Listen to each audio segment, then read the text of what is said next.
ஆண்டவர் என்ன செஞ்சாரு? ஒரு சாய்ஸை ஆண்டவர் மனிதனுக்கு கொடுத்தார். புரியுங்களா? என்ன சாய்ஸ் கொடுத்தாரு ஆண்டவர்? நல்ல கெட்ட நீ தான் தேர்ந்தெடுத்துக் கொள்ளணும். சாத்தான் வருவதற்கு முன்பாக ஆண்டவர் என்ன செய்யாரு? ஜீவனை கொடுக்கக்கூடிய கனியை வச்சிருக்கிறேன், நல்லது கெட்ட நிறைய கனியை வச்சிருக்கிறேன், அதனால எதை புசிக்க வேண்டும் என்று நீ தான் செய்யணும்.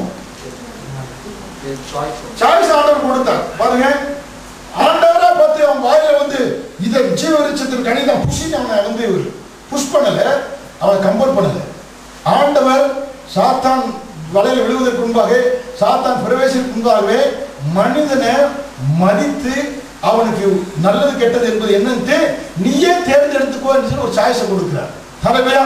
நம்முடைய ஆண்டவர் எவ்வளவாக நம்மை மதிக்கிறார். நம்மை மதிக்கக்கூடிய தேவனை நாம் ஆராதித்துக் கொண்டிருக்கிறோம். ஹல்லேலூயா. ஒரு அல்லேலூயா சத்தம் வர மாட்டேங்குது. போல வார்த்தையை சொல்லிக் கொண்டிருக்கிறேன்.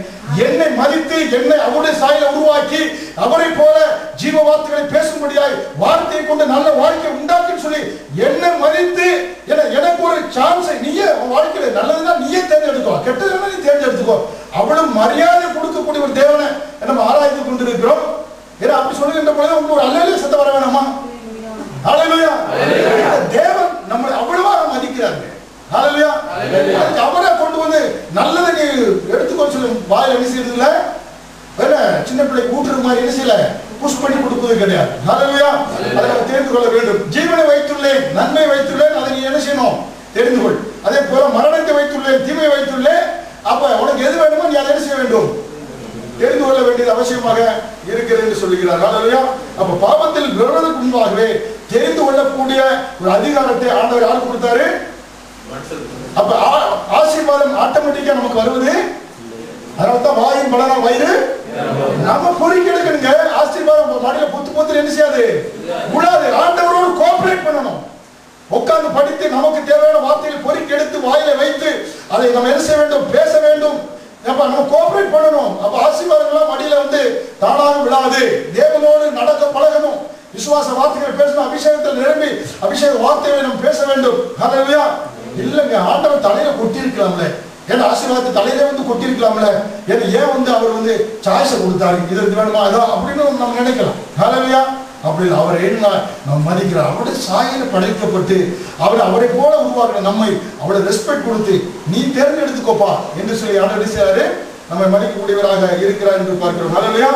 அப்ப ஆண்டவர் நம்முடைய பெர்மிஷன் நம்மிடத்தில் வாங்காமல் எதையும் ஆண்டவர் என்ன செய்வதில்லை, செய்வது கிடையாது. ஹல்லேலூயா.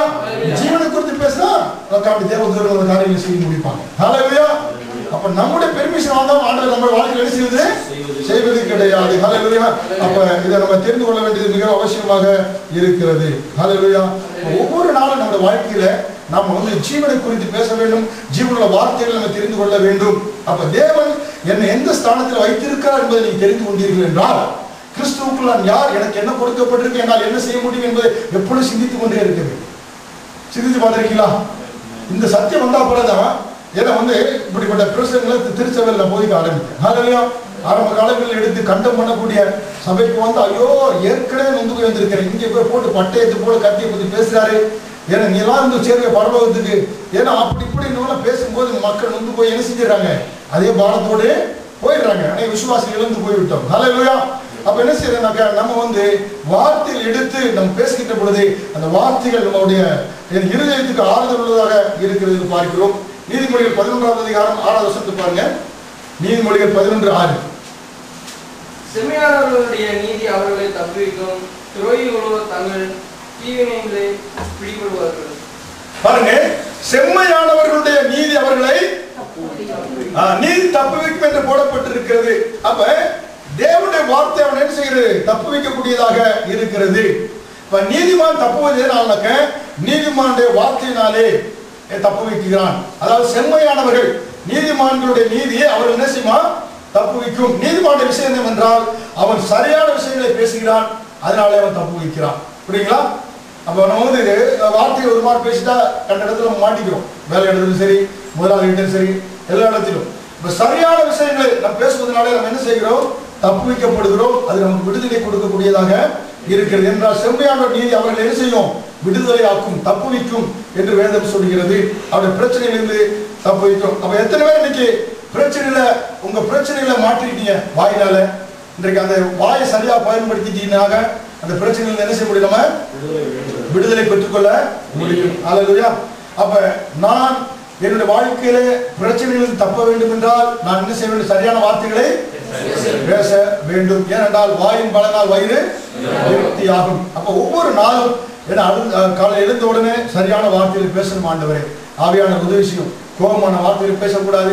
அது அலுவலர் அதிகாரிகிட்ட எப்படி பேச வேண்டும் என்பதெல்லாம் நம்ம ஆண்டவர்கிட்ட செய்ய வேண்டும், கேட்க வேண்டும். அதனால தான் ஆண்டவர் அத்திமரத்தை பார்த்து எழுதியாரு. இயேசு கிறிஸ்து அத்திமரத்தை பார்த்து எழுதியாரு. கனி கொடுக்கல அந்த மரத்தை பார்த்து எழுதியாரு, சபித்தார். அது என்ன? இனிமேல் ஒருவன் ஒரு கால் உன்னிடத்தில் புசியாது இருக்க கடவுள் என்று சொன்னார். ரிசல்ட் அடுத்த நாளே தெரிஞ்சு பார்த்தீங்களா? மரம் என்ன செஞ்சு பட்டு போய் விட்டது. ஏனென்றால் இந்த வாயின் பலனால் வயிறு நிரம்பும் என்பதை டெமான்ஸ்ட்ரேட் பண்ணி காண்பிப்பதற்காக, தன்னுடைய சீடர்களுக்கு காண்பிப்பதற்காக அத்திமரத்தை ஆண்டவர் என்ன நல்லா இருந்த ஒரு அத்திமரம் கனியை கொடுக்காதனால அத்திமரத்துடைய தவறு கிடையாது. அத்திமரம் ஏனென்றால் அது சீசன் இல்லை, அதனால அத்திமரம் என்ன செய்யல, கனி கொடுக்கல. இதான் இவர்களுக்கு ஒன்று விலக்கி காண்பிக்க வேண்டும் என்பதற்காக ஏன்னா அந்த மரத்தை வேணுமனே ஆண்டவர் என்ன செய்யறாரு? சபிக்கிறாரு. அதனால அந்த மரம் என்ன செய்கிறது? பட்டு போய் விடுகிறது. அப்ப வாய் ஒரு வாயை எடுத்து நம்ம பயன்படுத்துகின்ற பொழுது ஒரு வாயோட வார்த்தை சொன்ன உடனே அந்த மரம் என்ன செய்து விட்டது? பட்டு போய் விட்டது. ஆனா வாயில பேசினால அந்த மரத்துல அந்த வார்த்தை வேர்ல போய் என்ன செய்தது? அட்டாக் பண்ணது. வேர்ல அட்டாக் பண்ணோன்னா அது மேல வரும்போது என்ன செய்யும்? மறுநாள் ஆனது.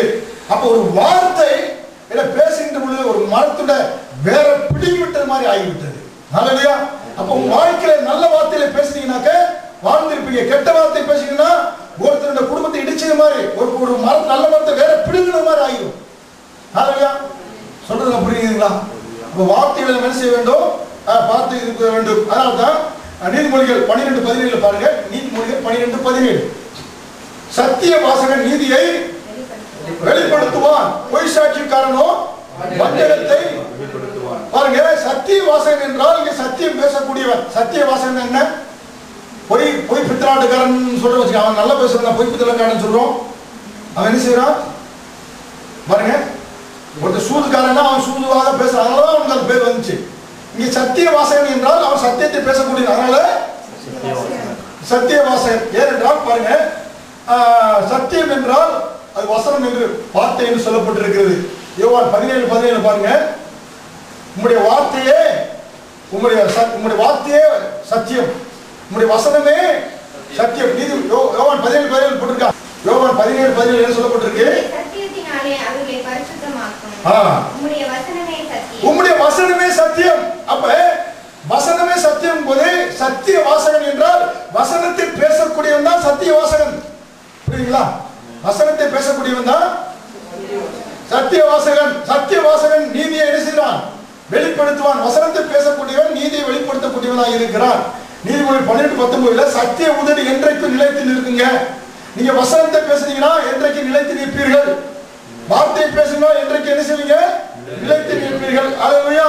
அப்ப கர்த்தருடைய வார்த்தை என்ன சொல்கிறது என்றால் அந்த வார்த்தை பேசக்கூடியவன் தான் அவனை ஐஸ்வர்யத்தை குறித்து பேசுறீங்கன்னா அந்த ஐஸ்வர்யம் வரும், அது நிலைத்து நிற்கும். சத்திய உதடு நிலைத்து நிற்கும். அல்லேலூயா. தரித்திரத்தை குறித்து பேசினா தரித்திரம் என்ன செய்யும்? அது நிற்கும். அதனால அப்ப என்ன செய்யணும்? பிரச்சனை குறைவுகள் வருகின்ற பொழுது ஏன்னா பிலிப்பியர் 4:19 படி என் தேவன் என்னுடைய எல்லா குறைவுகளையும் அவருடைய ஐஸ்வர்யத்தின்படி மகிமையில நிறைவாக்குவார், என் குறைகளை அவர் நிறைவாக்குவார் சொல்லணும். புரியுங்களா? சத்திய வாசகன் நீதியை வெளிப்படுத்துவான். அல்லேலூயா. சத்திய உதடு என்றென்றைக்கு நிலைத்து நிற்கும். அப்ப நான் என்ன செய்யக்கூடாது? தூசி கந்த குப்பை என்ன செய்ய வாய்ந்து வரக்கூடாது. அதனால இப்படிப்பட்ட வார்த்தைகளை பேசக்கூடிய திருச்சபைக்கு சேவன். அதுக்கு ஐயா சேலத்திலிருந்து ஒரு ஐயா வந்தாங்க. 65 வருஷம், ஏன்னா 65 வயசு ஆகுது, 40 வருடங்களுக்கு ஊழியம் செய்யறாரு. முழங்கால் பிடிட்டு ஜெபிக்கும் போது ஐயோ ஆண்டவரே நான் தூசி குப்பை கந்த ஆண்டவரே. புரியுங்களா? வாயின் பலனால் வயிறு நிரம்பும். அல்லேலூயா. அதனால மாடியில பார்த்து மேல விடுறதுக்கு பயப்படுறோம். தூசி கந்தன்டா இங்க வேத வசனம் சொல்லுகிறது வாயின் பலனால் வயிறு நிரம்பும். நான் தூசி கந்த நான் அருகு நான் குப்பன் வாயில வரவே கூடாது. வேத வசனமே ராஜாக்களும் ஆசாரிகளும் மாற்றிருக்கார் என்று வெளிப்படுத்தி 1:6 சொல்லுகிறது. அல்லேலூயா. அப்ப கர்த்தருடைய வார்த்தை என்ன சொல்றோம் அதே என்ன செய்ய வேண்டும்?